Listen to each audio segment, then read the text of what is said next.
कहानी की शुरुआत में हम इस ड्रामे के हीरो को देखते हैं जो कि फ़िलहाल तो बुढ़ा है, लेकिन जल्द ही हम इसे यंग एज में देखेंगे।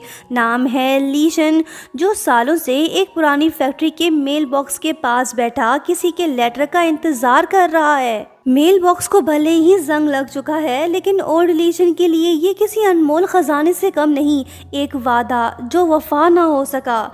उस लेटर में पुराने दिनों की यादें, कुछ अधूरे अरमान और दिल का दर्द जो उसने अपने अंदर समेटा हुआ है। इसी वजह से वो मेल बॉक्स से चिपका रहता है, इधर उधर नहीं हिलता। बेटी को अपने बाप की फिक्र है, लेकिन इसे समझ नहीं आ रहा कि आखिर इसके डैड क्यों इतना जिद कर रहे हैं एक ऐसी जगह के लिए जो जल्द ही डिमोलिश होने वाला है। इसलिए शिंजू चाहती है कि वो अपने डैड को बीजिंग ले जाए। इसी वजह से बाप बेटी के बीच बहस शुरू हो गई। आखिरकार शिंजू तंग आकर अपने डैड से पूछ ही लेती है कि पापा, आप रोज किसके खत का इंतजार करते हो? बताइए, आपको लेटर्स कौन भेजता है? डैड बोलते हैं कि मैं खत का इंतजार नहीं करता, मैं खुद भेजता हूँ।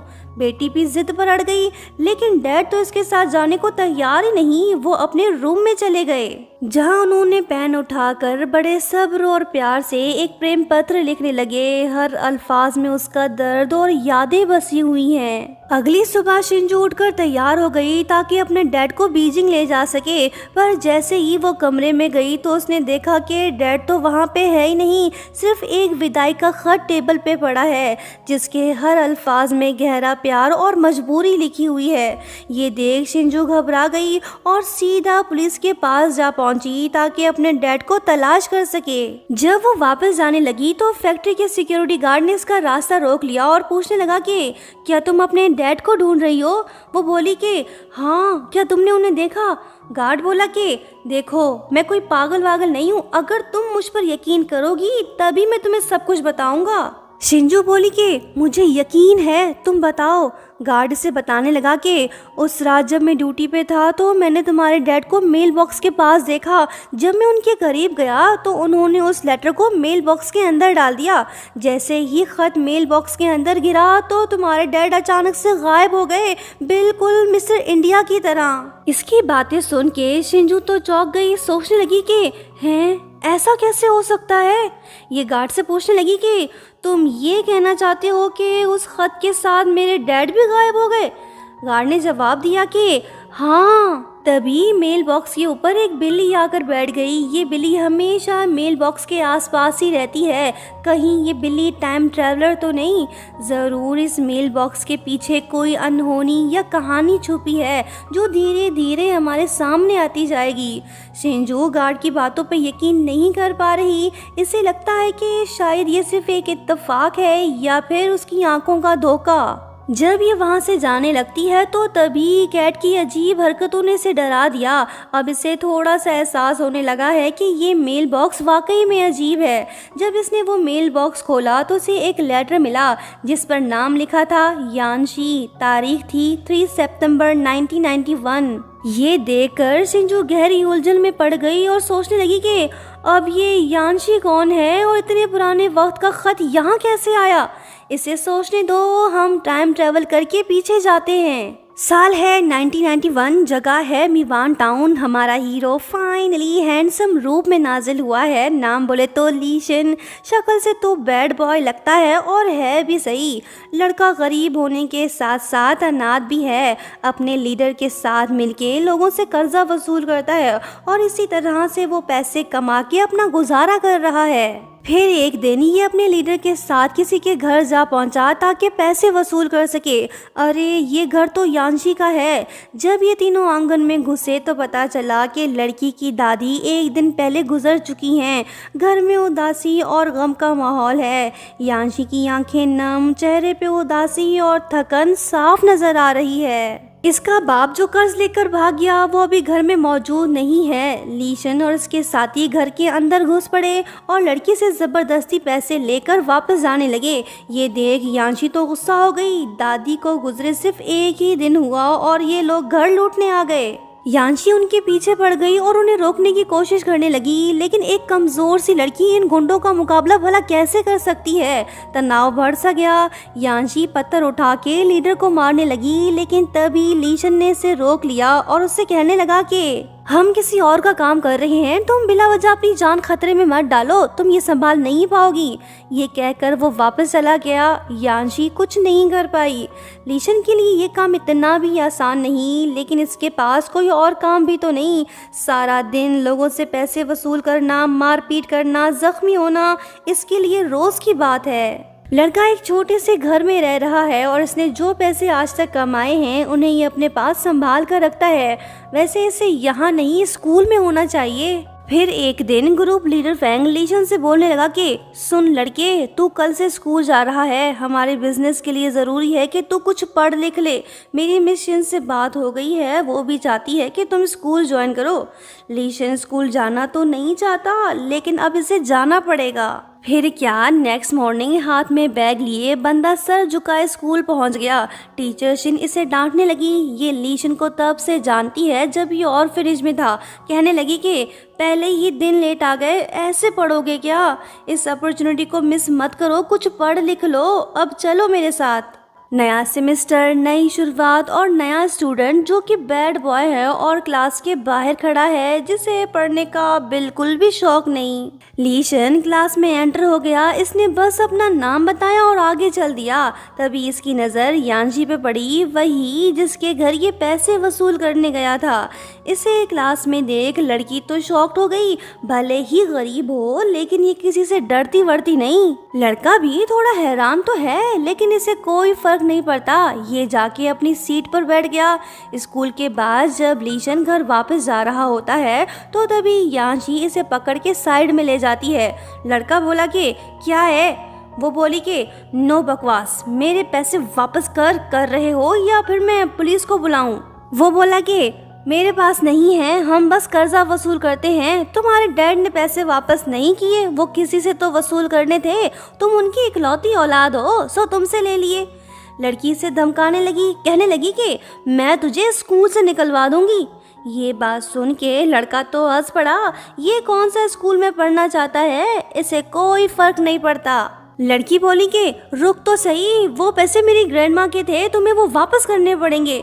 लड़का बोला कि मैं कुछ नहीं कर सकता। ये बोल के वो चला गया।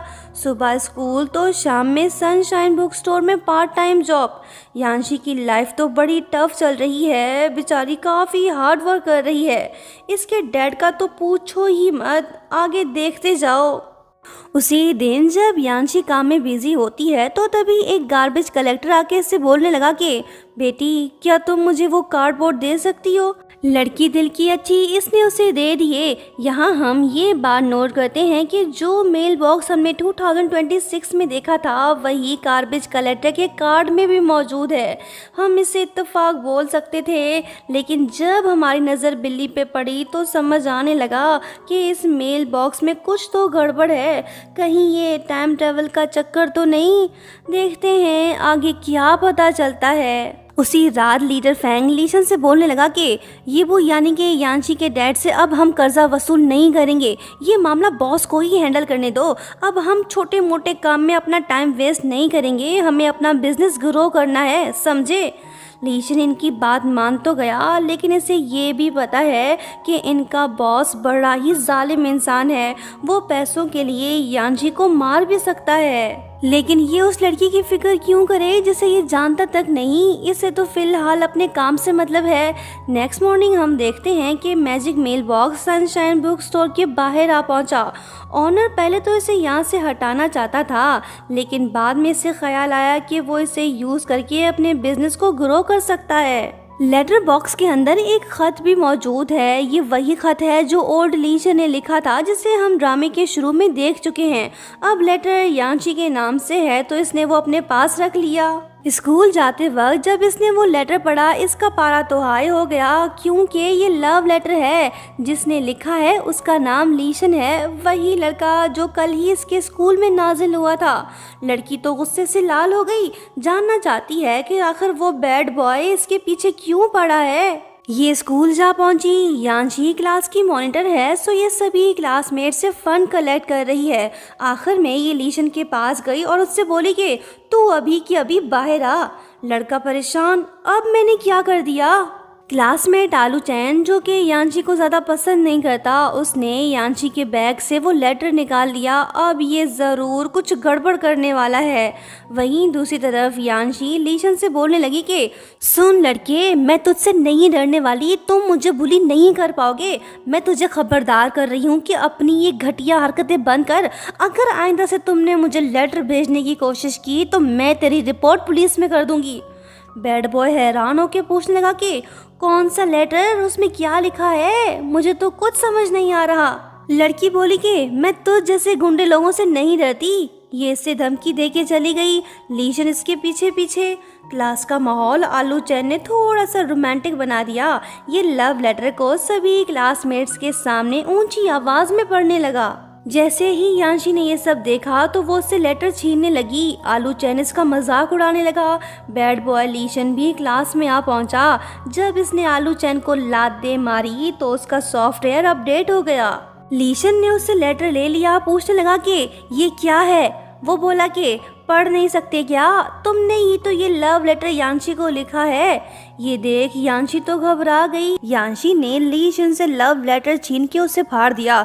टीचर शिन भी क्लास में आ पहुंची। माहौल थोड़ा सा शांत हो गया। लीशन और यांशी टीचर शिन के ऑफिस में मौजूद हैं। टीचर लीशन पे गुस्सा होने लगी, लेकिन वो कहने लगा कि मिस शिन, ये लेटर मैंने नहीं लिखा और ना ही मैं माफ़ी मांगूंगा। लड़की बेचारी सर झुकाए खड़ी है। अब ये लव लेटर के बारे में क्या ही बताए। टीचर ने इसे क्लासरूम में वापस भेज दिया, जिसके बाद वो लीशन को डांटने लगी। जब टीचर शेन बाहर चली गई तो लीशन ने डस्टबिन से वो लेटर निकालकर अपने साथ ले गया ताकि जान सके कि आखिर उसमें लिखा क्या है। जब इसने उस लेटर को ध्यान से पढ़ा और समझने की कोशिश की तो इसे लगने लगा कि इस चिट्ठी का इसकी जिंदगी से जरूर कोई न कोई कनेक्शन है। लीशन के दिल में एक अनजानी सी फीलिंग ने जन्म ले लिया, मानो जैसे आगे कुछ होने वाला है जो इस लेटर से जुड़ा हुआ है। उधर दूसरी तरफ यांशी की मुश्किलें खत्म ही नहीं हो रही। इसके डैड तो बड़े ही जालिम इंसान निकले।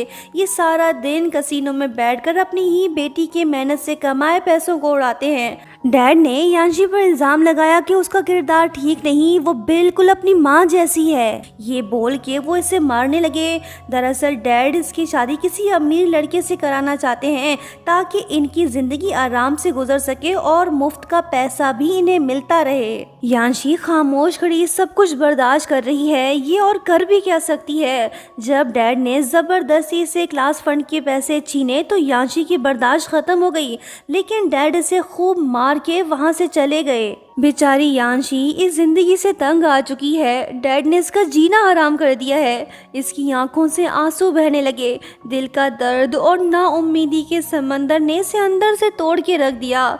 इसी गहरे मायूसी के साए में उसने एक विदाई का लेटर लिखा। ये सब कुछ खत्म करना चाहती है। फिर क्या, ये हाथ में चाकू लेकर घर से निकल पड़ी ताकि अपने डैड को मार सके। कसीनो जाने से पहले इसने मैजिक मेल बॉक्स के अंदर अपना अलविदाई लेटर डाल दिया।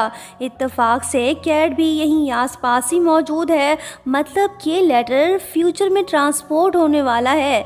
यांशी तेजी से कसीनो की तरफ बढ़ रही है। वहीं दूसरी तरफ लीशन ने डिसाइड कर लिया कि वो यांशी के पैसे उसे लौटाएगा। ये नहीं चाहता कि कल को यांशी इसकी शिकायत टीचर शिन से करे, सो ये पैसे लेकर अपने घर से निकल पड़ा। जब ये यांशी के घर पहुंचा तो वहां का माहौल देख ये समझ गया कि जरूर कुछ गलत हुआ है।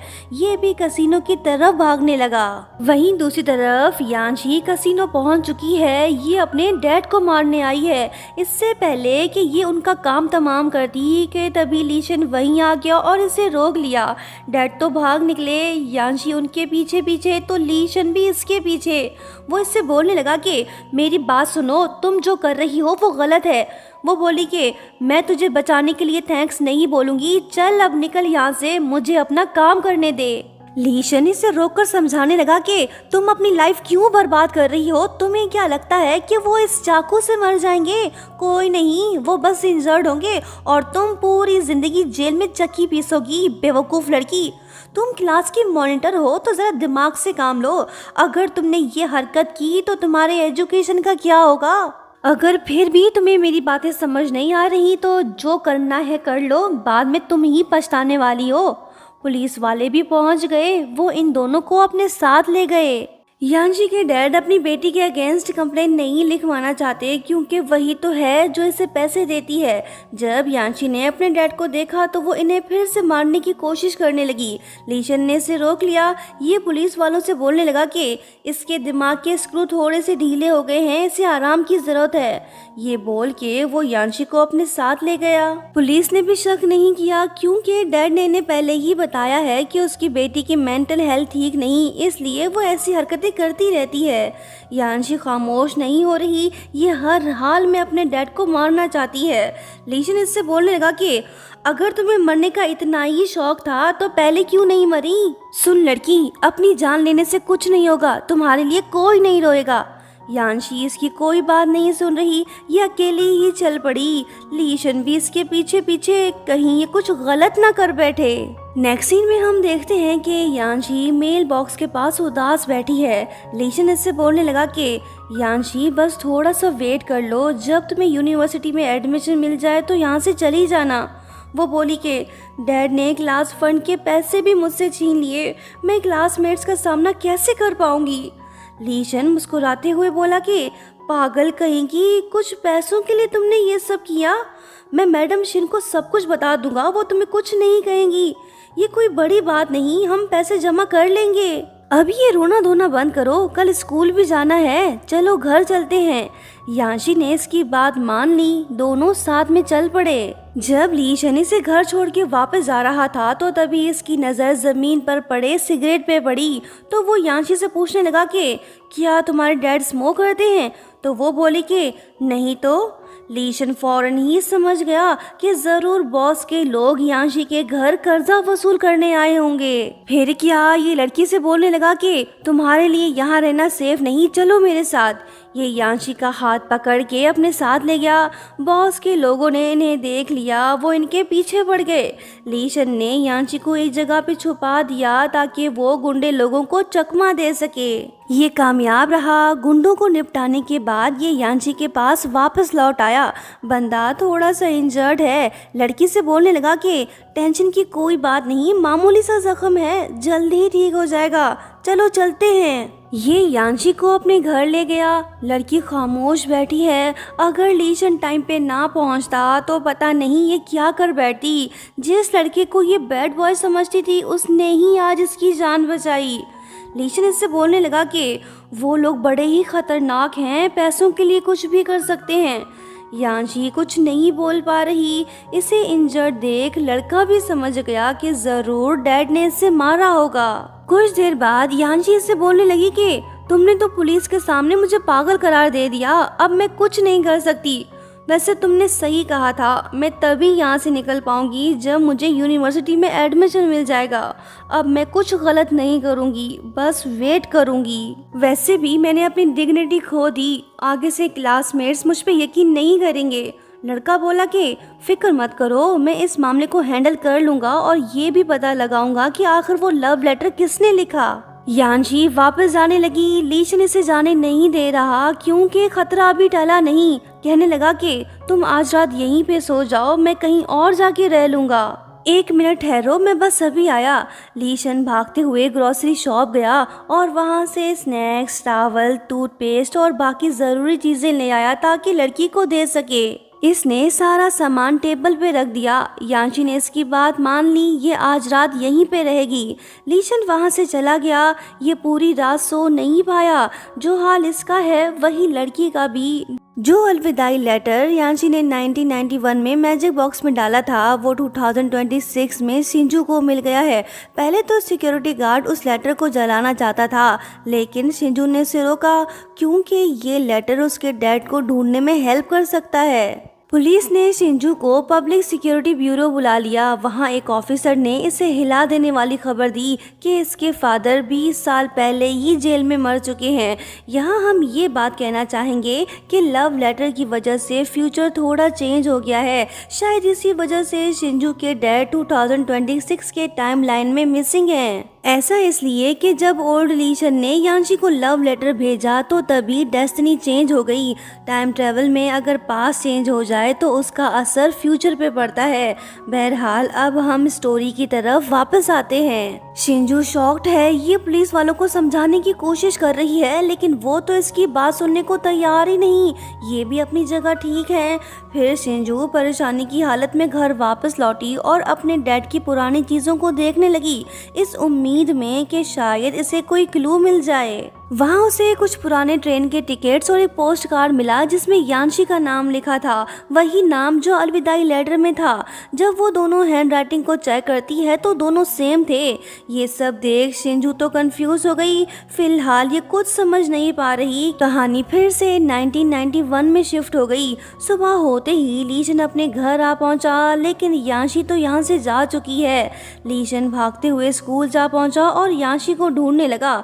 थक हार के वो क्लास में बैठ गया इस उम्मीद में कि यांशी जल्द ही आ जाएगी। वहीं हम देखते हैं कि यांशी टीचर शिन से मिलने गई और उनसे कहा कि वो कुछ दिनों में क्लास फंड के पैसे दे देगी।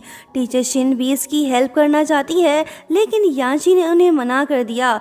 इसे बस कुछ समय चाहिए ताकि ये क्लास फंड के पैसे जमा कर सके। उधर दूसरी तरफ बदमाश आलू चैन नहीं सुधरा। ये यांशी के अगेंस्ट बकबक किए जा रहा है। लीशन को आया गुस्सा। इसने उसका गिरबान पकड़ लिया। कहने लगा कि अबे क्या बोला, फिर से बोल।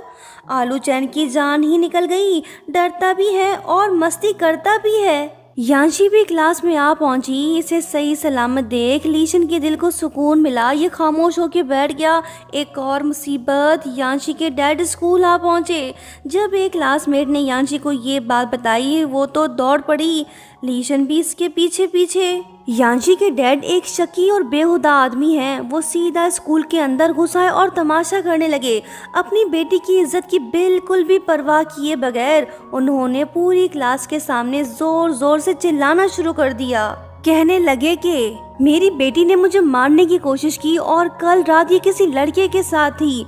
जब यांशी इनके पास आई तो डैड ने इसे धक्का दे दिया जिस वजह से वो गिर पड़ी। ये सब देख लीशन तो गुस्सा हो गया। इसने तुरंत ही यीबू को मुक्का दे मारा। स्कूल का माहौल तो खतरनाक सा हो गया। प्रिंसिपल भी आ पहुंचा। वो यीबू से माफी मांगने लगा। जालिम डैड तो शरीफ बनने का नाटक करने लगे। असल में ये मसले को बढ़ाना चाहता था ताकि लीशन और यांशी को स्कूल से निकाल दिया जाए। जब प्रिंसिपल ने इन्हें कुछ पैसे दिए तो वो खामोश होकर वापस लौट गए। ये मामला फिलहाल यहीं पे खत्म हुआ। वहीं दूसरी तरफ हम देखते हैं कि टीचर शिन लीशन पे काफी गुस्सा है। इनका कहना था कि ये स्कूल में लड़ाई झगड़े का कल्चर ले आया। लीशन ने इन्हें समझाने की कोशिश की कि यीबू जैसे आदमी से प्यार से बात करना बेकार है लेकिन टीचर शिन ने इसकी बात सुनने से इनकार कर दिया। वो कहने लगी कि लीशन, मैंने तुम्हें बड़े होते हुए देखा है। तुम्हें अब खुद को सुधारना होगा। तुम यांशी की मुश्किलें मत बढ़ाओ। तुम्हें पुराने स्कूल से भी निकाल दिया गया था, सो तुम्हारा ये लास्ट चांस है। लीशन बोला कि सॉरी मैम, आप भले ही मुझे स्कूल से निकाल दें लेकिन प्लीज़ यांशी के अगेंस्ट कोई एक्शन ना लें। उसकी कोई गलती नहीं। ये रहे क्लास फंड के पैसे, उसकी जगह मैं पे कर रहा हूँ। टीचर शिन इमोशनल होकर बोलने लगी कि ठीक है बैड बॉय, जाओ मेरी नज़रों से दफ़ा हो जाओ, मैं तुम्हें सस्पेंड कर रही हूँ। लीशन क्लास में लौट आया। जाने से पहले ये गुस्से वाली नज़रों से आलू चैन की तरफ देखने लगा ताकि इसकी गैर मौजूदगी में वो यांशी को तंग ना करे। इसने अपना बैग उठाया और चल दिया। जब यांशी को ये बात पता चली तो वो फौरन ही टीचर शिन के पास जा पहुंची और उनसे पूछने लगी कि मैडम, लीशन ने तो कुछ गलत नहीं किया, फिर आपने उसे क्यों एक्सपेल किया? प्लीज़ मैम, आप भले मुझे स्कूल से निकाल दें लेकिन उसे मत निकालें। लीशन मासूम है, वो तो बस मेरी हेल्प कर रहा था। टीचर शिन इसकी कोई बात नहीं सुन रही। बोलने लगी कि बस बहुत हुआ, फिलहाल मैंने उसे सस्पेंड किया है। अगर अगली बार कुछ गलत हुआ तो मैं तुम दोनों को ही स्कूल से निकाल दूंगी। अब तुम क्लास में वापस जाओ। सस्पेंशन का सुन के यांशी को लगा कि लीशन के पास अब भी मौका है स्कूल कंटिन्यू करने का। वो भागी ताकि लीशन को रोक सके लेकिन अफसोस स्कूल गेट बंद है, ये बाहर नहीं जा सकती। उधर दूसरी तरफ जब लीशन लीडर फैंग के पास पहुंचा तो उसने इसे मारना शुरू कर दिया क्योंकि लीशन और जाओयान ने बॉस के लोगों से पंगा ले लिया था। लीडर फैंग को इस बात का डर है कि कहीं बॉस इन दोनों से बदला ना ले ले। वो बेरहम इंसान हैं, कुछ भी कर सकते हैं। लीशन लीडर फैंग से माफी मांगने लगा। ये इन्हें छोड़ के कहीं नहीं जाना चाहता, इनके साथ ही काम करना चाहता है। वैसे भी इनके अलावा इसका इस दुनिया में कोई है ही नहीं। स्कूल से सस्पेंड और लीडर से डांट खाने के बाद लीशन सनशाइन बुक स्टोर आ पहुंचता है ताकि यांशी से मिल सके। जैसे ही लड़की की नज़र इस पे पड़ी तो उसका दिल खुश हो गया। दो दुखी लोग साथ में बैठ गए, एक दूसरे से अपना दर्द बांटने लगे। लीशन बोलने लगा कि यांशी मेरी फिक्र मत करो, मुझे वैसे भी पढ़ने का कोई शौक नहीं।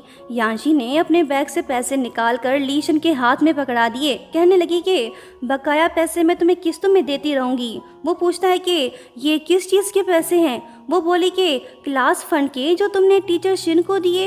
लीशन इससे पैसे नहीं ले रहा। ये देख यांशी बोली कि अगर तुमने ये नहीं लिए तो मैं दोबारा तुमसे कभी नहीं मिलूंगी और ना ही बात करूंगी। लीशन इस लड़की से दूर नहीं होना चाहता, सो इसने पैसे ले लिए।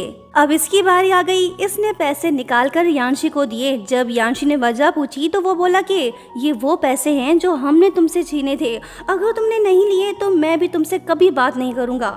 लड़की हंस पड़ी। इसने पैसे ले लिए, हिसाब बराबर हो गया। लीशन ने इसे अपना फोन नंबर दे दिया। कहने लगा कि अगर तुम्हें कोई बुली करने की कोशिश करे तो बस मुझे कॉल कर लेना, मैं हाजिर हो जाऊंगा।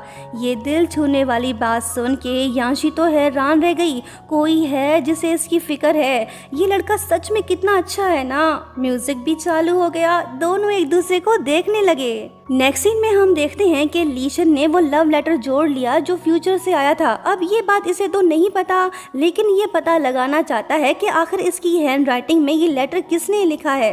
देखते हैं इसे मैजिक मेल बॉक्स के बारे में पता चल पाता है या नहीं। उधर दूसरी तरफ यांशी बेफिक्र होकर अपना होमवर्क कर रही है। जब लीशन इसके साथ तो फिक्र की क्या बात। लड़का भी हाथ में डंडा लिए इसके घर के बाहर खड़ा है ताकि लड़की को प्रोटेक्ट कर सके। लीशन पूरी रात पहरा देता रहा और यांशी को ये बात पता भी ना चली। नेक्स्ट डे हम देखते हैं कि यांशी बुक स्टोर पे मौजूद है। काफ़ी दिनों बाद इसे याद आया कि इसने मेल बॉक्स के अंदर अलविदाई लेटर डाला था। फिर क्या ये फौरन से भागी ताकि लेटर को निकाल सके। जब इसने मेल बॉक्स का ताला खोला तो देखा कि बाकी लेटर्स तो अंदर मौजूद हैं, लेकिन जो लेटर इसने डाला था वो नहीं है। ये सब देख यांशी तो चौंक गई। सोचने लगी कि इस पे ताला लगा हुआ है, कीज भी मेरे पास है, तो फिर मेरा लेटर कहाँ गया। ये तो गहरी सोच में पड़ गई। उधर दूसरी तरफ स्नूकर हॉल का माहौल खतरनाक दिखाई दे रहा है। जिस बात का डर था वही हुआ। गैंगस्टर बॉस लीडर फैंग से मिलने आ गया। ये चाहता है कि फैंग अपने दोनों लड़कों को सबक सिखाए। लीशन और जायान भी यहाँ पहुंचे। सिचुएशन को गंभीर देख लीडर फैंग इन दोनों को मारने लगा ताकि बॉस का गुस्सा ठंडा हो और वो इन्हें कुछ ना करे। वहीं दूसरी तरफ यांशी लीशन के दिए हुए नंबर पे कॉल कर रही है ताकि उसे लेटर के बारे में बता सके, लेकिन इसे ये नहीं पता कि वो तो मुश्किल में है। वहीं दूसरी तरफ लीशन ने जैसे ही टेलीफोन की घंटी सुनी तो ये समझ गया कि ज़रूर यांशी इसे फ़ोन कर रही है। ये फ़ोन उठाना तो चाहता है लेकिन अफसोस उठा नहीं पाएगा। बेचारा मार जो खा रहा है। गैंगस्टर बॉस के दिल को सुकून नहीं मिला। ये लीशन और जाओयान की टांगे लीडर फैंग के हाथों तोड़वाना चाहता है। लीडर फैंग तो ऐसा नहीं चाहता। इन्होंने अपनी जमा पूंजी बॉस के हवाले कर दी ताकि मामला यहीं रफा दफा हो जाए। बॉस मान तो गया, लेकिन ये तो एक नंबर का कमीना निकला।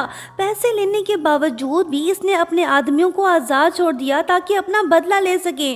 मारपीट शुरू। लीडर फैंग लीशन और जाओयान को प्रोटेक्ट करने लगा। वहीं दूसरी तरफ यांशी पे भी मुसीबत टूट पड़ी। डैड इसे जबरदस्ती अपने साथ घर ले गए। इन्होंने फिर से ड्रामा शुरू कर दिया। ये मगरमच्छ के आंसू बहाते हुए कहने लगे कि मुझे कर्जा वापस करना है, इसलिए मैं इस घर को बेचना चाहता हूँ।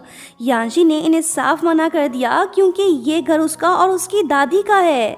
ये सुन यीबू तो गुस्सा हो गया और अपनी बेटी को बेदर्दी से मारने लगा ताकि वो सेल डीड इसके हवाले कर दे। जालिम डैड ने तो यांशी की जिंदगी अजीरन कर दी। बेचारी दादी की तस्वीर को गले से लगा के फूट फूट कर रोने लगी। इसे लीशन की फिक्र होने लगी। ये उससे मिलना चाहती है। जब ये उसके घर पहुंची तो दरवाजा खड़का के उसका नाम पुकारने लगी। लड़का अंदर हो तो इसे जवाब देना।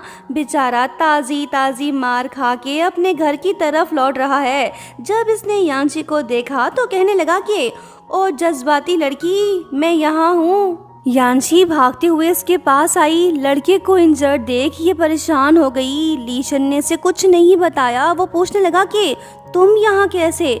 वो बोली कि मुझे तुम्हारी फिक्र हो रही थी, सो मैं तुमसे मिलने आ गई। ये इसे घर के अंदर ले गई और इसके जख्मों पे मरहम लगाने लगी। ये दोनों धीरे धीरे से एक दूसरे के करीब आते जा रहे हैं। अब इनकी किस्मत में मिलना लिखा है या फिर बिछड़ना, ये तो हम नेक्स्ट पार्ट में ही देख पाएंगे। दोस्तों, नेक्स्ट पार्ट देखना चाहते हो तो काइंडली 2K लाइक्स कंप्लीट करो। Thank you so much for watching. Bye bye.